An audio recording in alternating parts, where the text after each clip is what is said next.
Hello les belles dames, j'espère que vous allez très bien. Là, on a un box dans la salle à bino, on a carton dans les bourseaux et nous allons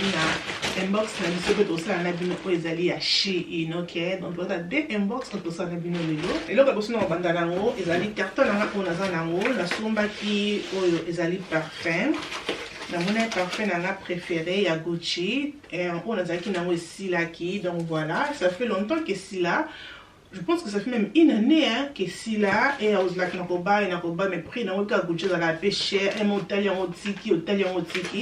mais elle a eu mon qui comme la prix encore affordable la ta aux lacs qui a bah check je pense que 20% off. Donc voilà, c'est ça qui n'a sombi, ça vient comme ça, bah, les belles dames. Depuis que bisous c'est le parfait, na bisous oyo, so linga parfait, posé la solo ya sweet, solo à flair, donc 5 oyo ça va vraiment très bien pour nayo. C'est vraiment parfait, encore vraiment qui est vraiment parfait na ngai préféré. Là, parfait oyo Gucci, l'un bozo mona o comme ça que j'aime. Puis là qu'on a sepeli nango, bah chez bisous oyo zali cadeau, ya mukie parfait, ya mukie koto, so ça que so bima. Oui, que dans la cas important, que dans moi box moko ya mukie. Pour moi, son bima, nous avons vraiment passé comme une été, nous avons passé comme une été boyinga, nous avons passé que ça passé comme mukie et parfait oyo mukie oyo stick oyo bozo mona wana et vous en avez vraiment très bien pour nangai, c'est ça que nous avons bima, na moi petit sac donc voilà. Ok, voilà, belle dame, nous mis cadeau dans moi de la femme, nous mis la ta parfum parce que ça fait longtemps, presque une année que les parfums n'ont si là, et nous avons qui nous consomme, tout le monde de la femme, nous qui nous mérite en haut. Nous mis cadeau dans comme ça, nous avons bima, après on a ah, bima. La mission de la parfait. Dans la mission de parfum, il y a des mains qui n'ont pas qui n'ont pas donc voilà, j'aime bien. Dans le fond, on a bino. La carte n'a biseau, comme on a parfait n'a biseau. Et ça 100 ml. Dans la zone quand il y a mon nez mbalamoko, la parfait on a l'ingaka. C'est ça parfait dans ma préférée les belles dames. N'ingaka on quand on a mon nez mbalamoko parce que mon nez mbalamoko et vend dans ma plus d'une année parfait parce que nous avons encore mon côté. Nous avons mon quelques parfait dans ma dans mon collection dans ma parfait. Et n'habitué ouais mon nez comme ça le cosa parfait dans ma préférée. Nous avons toujours n'a pas pour l'amour. Donc j'aime bien. Oh my god, alors, puis quand on commence à spring comme ça, parfait au spring summer, oh my god, et puis maintenant on va flair aux bima et tout, parfait au rien.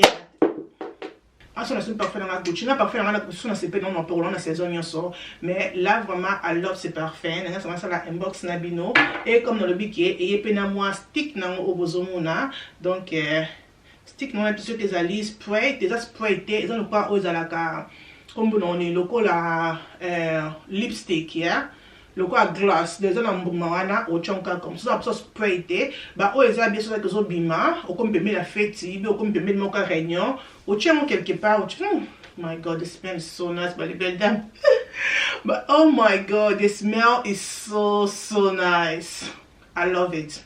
J'aime bien parfois mes qui est comme ça parce que ça la bien sûr que zo bima et au comme peine place aux autres kende et aux autres tiens na sea kingo et tout maboko huile na soko pas qu'on peut na elamba comme ça mais les elamba pembete sur les elamba couleur sur les elamba pembochonka comme ça et tout c'est bon mais sur les elamba couleur au coach on peut na elamba comme ça huile na this is my favorite perfume et na sali na bien na kende na ngai restaurant parce que bloc que si la na libomu na que tu connais la toilette mais ça là na bi que ça na pendant une année plus d'une année même na bi que na no sel dans et dans pompango. Ah, des solo, but na chiko to maite na chika oyo, mais des smell solo na so nice. Donc voilà, voilà c'est pour eux, non, ça vient bloc la zone chez Indo, la zone chez Indo, la rose comment on met carotte parce que ça bloc la piscine et comme on dans la piscine, mais depuis que Mikolo va tout anasi pour préparer ma vacances, pour préparer au Kende Beach, pour préparer au hôtel, mon dans la piscine et tout. Shein est bloqué aux alliés pour na battant au que na on a été bateau à préparer pour les vacances. Donc voilà,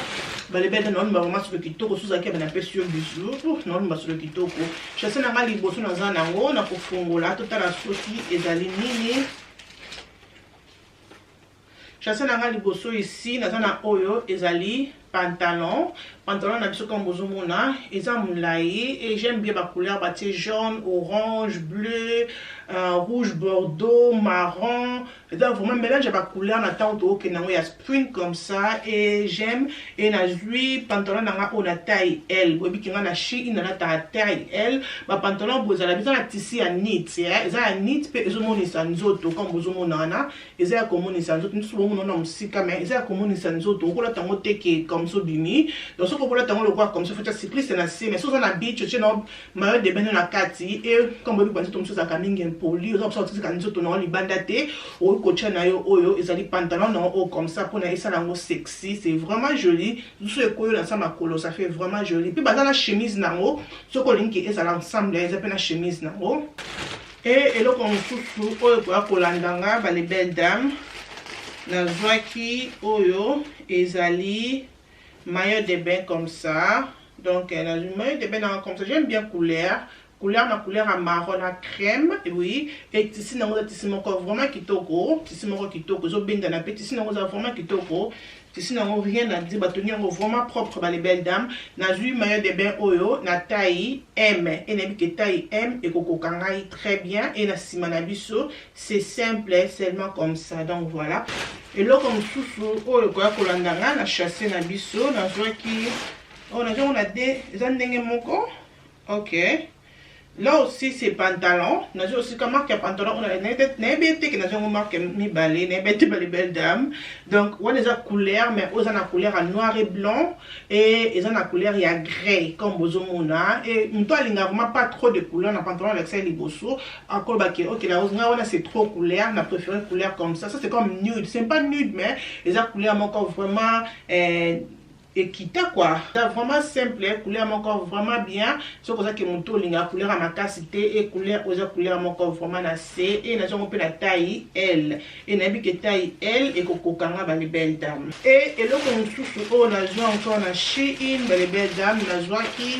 oyo ils ont ensemble de nabiso comme ça et tout le monde est ensemble on a c'est là qui n'a pas mannequin donc voilà ils ont un tissu na biso ya knit ils ont jupe tissu ya knit comme bozomona et tissu na ngota tissu oyo ezomonisa nzoto comme la bi que za ba bloc là tata on a beach on a swimming pool donc ça va bloc à bon ça bloc là tante que les bandes zo kende non donc voilà et j'aime bien vraiment fabrique na ça vraiment joli ba les belles dames et ils ont laé les qui genou ba tenir vraiment kitoko ba tenir vraiment kitoko na on a taille nini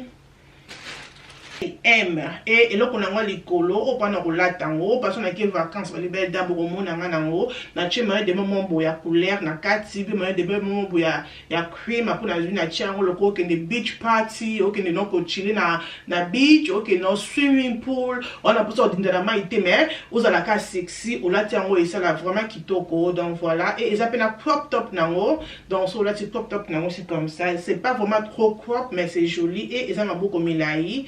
et là comme tout oh il a un dibiso tout ça là oh il a kilote c'est pas la peine à kilote oyo donc sur la moi maillot de bain on a que non on a ta maillot de bain pamba au coach kilote oyo j'aime bien kilote au même dans été je pense que même chaque jour au cours là temps ouais et ça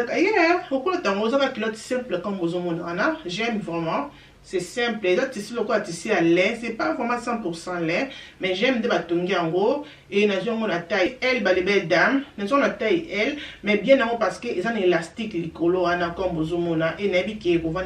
très bien. Et là comme tout ce que qu'on a biso, toujours qui oyo, ils ont maillot de bain, nous avons la taille M,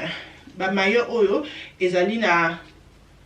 caleçon en haut, penelo qu'on a les colos. J'aime bien bâtonnier vraiment kitoko bâtisser maillot de bain na bango ils ont vraiment kitoko la taille M et là qu'on a sepelé qui n'a pas qui le qu'on a likolo donc là qu'on a likolo ils ont vraiment kitoko que ils ont caractère qu'ils ont soutien ils ont le quoi crop pour money et le quoi crop wana donc là on a sepelé on a pour cela tu encore commentaire jusqu'ici qui est à le quoi soutien donc j'aime c'est joli et si mon abisso c'est comme ça et de finger bon tu vas tirer éponge na ba mayo de bain na bango kota tolo batie ba éponge soko lingi kolongola soko lingi ko garder pour que e bakisa tolo et un problème te, mais j'aime vraiment ça bokomona nga nango. Et eloko mosusu oyo koya kolanda biso ba les belles dames to kofungola awa to aperci na oyo ezali maillot de bain et nazo ma taille M. Et voilà, ça aussi j'aime. Couleur nango, vraiment couleur mon kitoko. Et là le quoi jaune, c'est comme jaune noir comme ça. Et là c'est pas là ba print nango comme bozo mon print nango ça vraiment kitoko que j'aime. Et si nango ça croisé na sima, donc si nango ça X na sima comme ça chocolat tiango. Chocolat tiango et ça là quoi X na sima comme ça, c'est sexy. Et le bosso nango c'est sexy. J'aime bien de ba ça nango le bosso. Donc c'est moi, ils ont mon ça moi tolo mais pas trop, j'aime vraiment. Et le qu'on a moi c'est comme ça. Ce que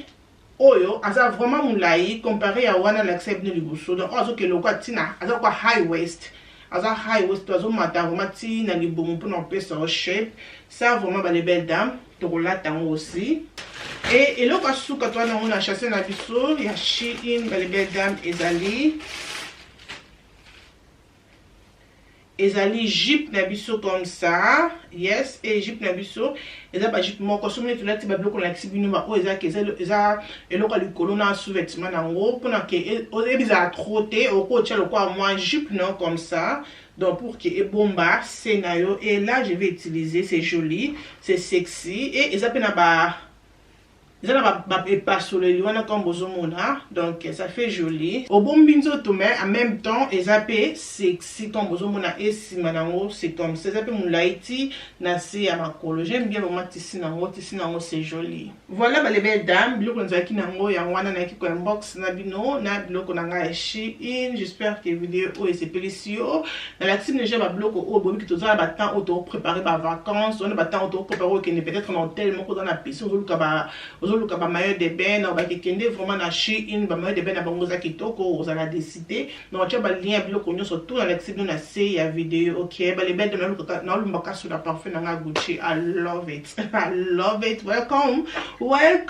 home. Voilà ma belle, après que ça na ba inbox na ngana bino na ki kokota siko na cuisine wana nazo sala ezali viande comme bozomona et na sokoli viande nanga très bien. Après que ça ko sokola ngo na ko râper o ezali tangawis nanga ya fraîche et na ko râper pe oyo ezali aïe na biso ya fraîche. Loka viande nanga za viande moko ya fraîche donc bomona misunya viande nanga za mo viande moko kitoko na ngo benga ngo bristex na te na français na benga ngo nini mais bomona kaki ezali viande zaka vraiment kitoko. J'aime bien viande oyo et viande nanga na osala ngo différent. Donc voilà comme na râper tangawis na râper pe o ezalaki aïe na ngai e na tie matungulu na ngai ya rouge katikati e na tie o ezali bouillon na ngai ya viande o bomoni wana e na koya kotia o ezali bouillon na ngai o ezali ya mix ya épice o ezalaka vraiment kitoko eza ba épice presque nyonso basangisi yango na kati ya chassis moko e na tie pe mwa bouillon na ngai ya soso etikalaki mokie na tie feuille e na ye kotia o ezali white pepper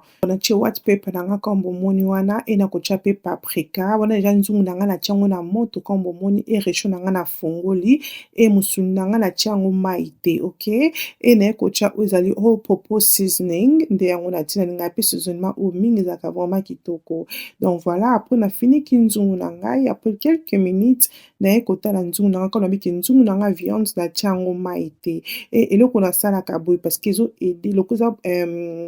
ezali viande ya bouillon e eko aider ngai ke viande na ngai ekota ba épice ntina mokuwa ti na kati ya musuni po oyebi ke musuni eza mwa misuni ya minene. OK après na kotia pe o ezali céleri na ngai euti na congélateur donc voilà na bakisi céleri e nazobalusa viande na ngai po aider ke ba épice nyonso tout otiaki ezalaki ka mingi likolo ekosalaki ba épice na biso e se mélanger très bien na musuni na biso. Après wana encore na yesu kofinika après quelque temps encore na ya encore na lutu na ngai na banza encore kobalusa soki oyebi ke nzungu eza nzungu ekangisaka biloko eza nzungu ekitisaka biloko kozala mosika nzungu na yo te. Mais so ozala nzungu moko ya kilo ya bien nayebi soki biloko nini kozika te kozala toujours bien. Donc voilà wana natiki nzungu na ngai natia yango moto moke naye kosala sikoyo oyo ezali épinard. Nazalaki na épinard na ngai ya fraîche comme bozomona yaki nazolongola épinard na ngai banzete mpo naza na posa te yeke baépinard na ngai eza na banzete mpo épinard ya fraîche nzete nango ezalaka makasi nalingaka banzete nango te. Donc ngai alingaka vraimen kolongola banzete nyonso comme bozomona wana.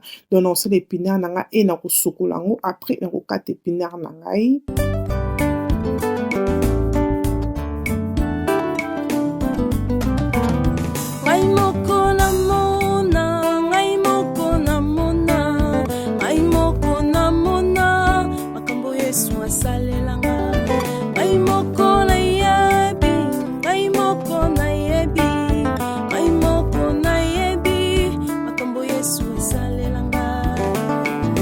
Ok ma belle wana nazongi na nzungu na nga kaka nabiki nadiminaki moto ebomoni ke viande na nga sikoyo eboti vraiment mai mpo natiaki moto na ngai na 3 ou bien 3 et demi comme ça to nabandaki kosokola épinard na nga mpo nalingaki te ke biloko na nga ezika oyo osalaki mai vraiment ebimi na viande namoni ke mungwa mpe ekoti ti na kati ya mosuni eloko nakoya kosala sikoyo nakoya kobakisa oyo ezali mai na nga natie eza deja mai ya moto donc mpo na nzungu na nga ezonga nsima te natie mai na quantité oyo nalingi ke eza na nzungu na nga ok namoni ke comme ça mpona viande na nga c'est bon nakotika viande na nga parce que viande na nga eza viande ya makasi nano elembi te donc nakotika yango elemba etoka mpona elemba wana nakozongela sikoyo oyo ezali épinard na nga nayaka na de mbuma épinard wana nkombo omonaki nakataki fana somba ata 3 parce que modèle mpenza esilaka na nzungu épinard oyo oyo balibele damona nakokata bépinard nkombo omonaki nakati kaka bamakasa banzete nyonso tu elongwe etikala biso kaka makasa.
Ok ma belle là comme bomoni naokata oyo ezali ndembi na ngai nazalaki na ntima mwa ndembi na ngai ebele parce que bobi ke saison oyo bandembi ekomi vraiment ya kitoko ngai eloko nasalaka nasomba ndembi na nga comme ça natie yango na katikati yango natie yango na congélateur donc ezala nga facile soki nalamba naobimisa yango na congélateur donc voilà mpona moni bandembi oyo nasepelaki nango ezalaki mwa bandembi moko vraiment ya sika kitoko là na kati nazalaki na bachassi na nga comme ça natiaka wana bachassi na nga pembe comme ça nakokota yango na congélateur boye kozala nga facile nasala yango comme ça na ndembi mpe nasala yango comme ça na céleri donc voilà après wana nabimisaki oyo ezali de mbuma na nga ya tomate ya fraîche comme bomoni nakokata yango aussi comme nalobiki eza 2 natiki ndembi ndambo pour ke naosalela yango na biloko oyo tozolambela ok nakati mpe na de mbuma na ngai ya tomate nakati mpe matungulu mpe boye bobosana te ke non na viande na nga nakata deja litungulu katikati natiaki na viande na nga katikati wana naosalela yango oyo ezali sauce donc voilà mpo naki na nzungu na nga namoniki nzungu na nga c'est bon namoniki viande na nga mpe elembi makasi te mais déjà c'est bon comme nalingi nakotika encore viande na nga etoka mpona quelques minutes après ke naya kobakisa épinard donc en attendant ke viande na nga nalingi etoka nakoya sikoyo mpona sala oyo ezali sauce na nga ya tomate donc natie mafuta comme bomoni nalakisa bino biloko oyo nakataki yango nde nakomanda sikoyo kosala sauce na biso ya tomate nakomanda otia d'abord matungulu na nga liboso comme bomoni wana po quelque temps matungulu na nga ekalingami nde nakobakisa biloko mosusu kaka nde tosala sauce na biso ya tomate nalinga mingi viande oyo na sauce tomate parce que nalingi te ezala bouillon ya kilo nalingi ezala bouillon mais ezala bouillon moko ya pepele sauce tomate esala yango bien. Moko nayebi makambo Yesu asalelanga kumama yawe mboti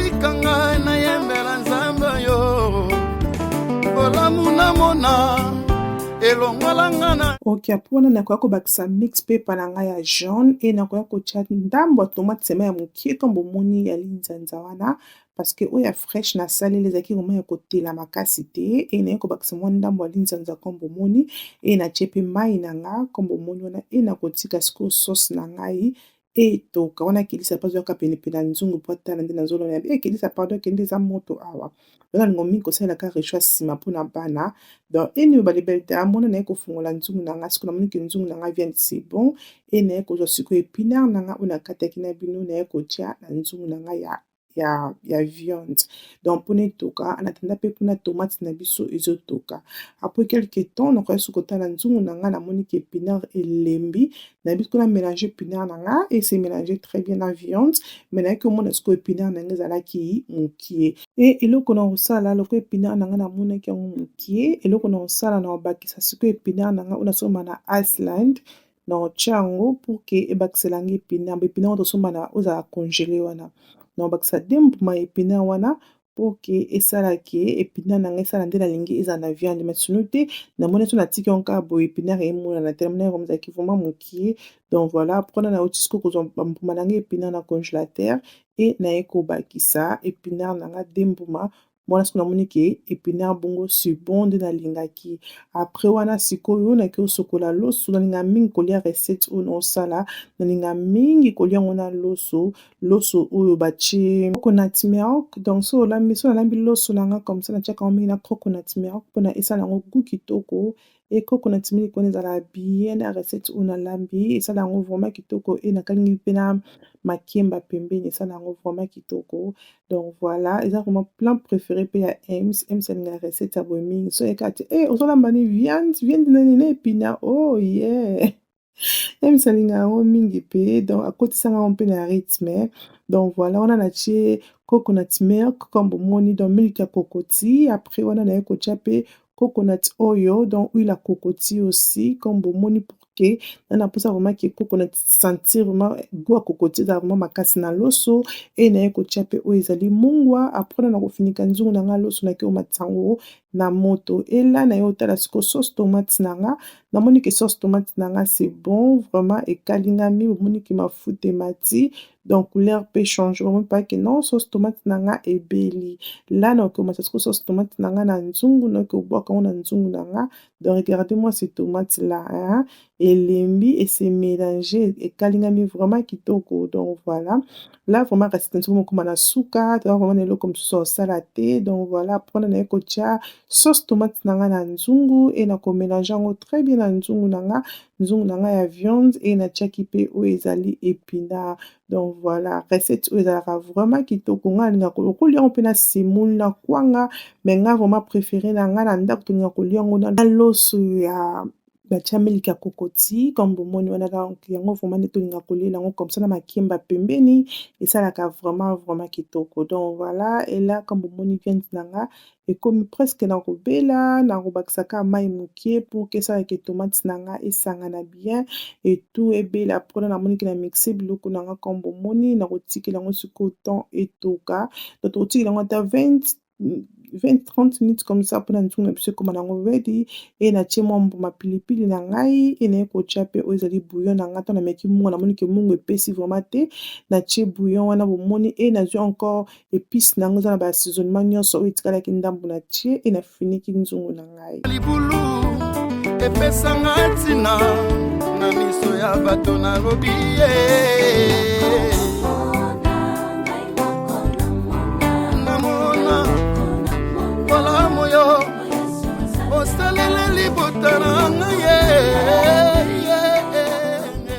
Voilà ma belle, comme omoni recette nanga ebeli, viande nanga ebeli, elambami vraiment kitoko na motema moko. Et là nakitisi moto comme dans le bassin nzungu na ye komi na suka nakitisa toujours moto. Et regardez-moi ça, recette na stoliaki yango comme ça, nasalaki mpe makemba pembeni, comme na biso vraiment tolinga plat au comme ça. Comme ça, vraiment eza plan préféré na biso ya ndako. Na baki meka yango, lia yango comme ça, okozala desi te. So polinga semoule, okolia yango na semoule aussi, ezala aussi kitoko, okolia yango na kwanga ekoleka. Mais comme ça, na makemba na loso ya kokoti, Ma belle, laisse tomber, laisse tomber. Et nous, les belles dames, j'espère que la vidéo est sepelisi bino, que vous avez abonné, que aimé, que partagé la vidéo et que ça l'a bien makasi. Bisous. Bye.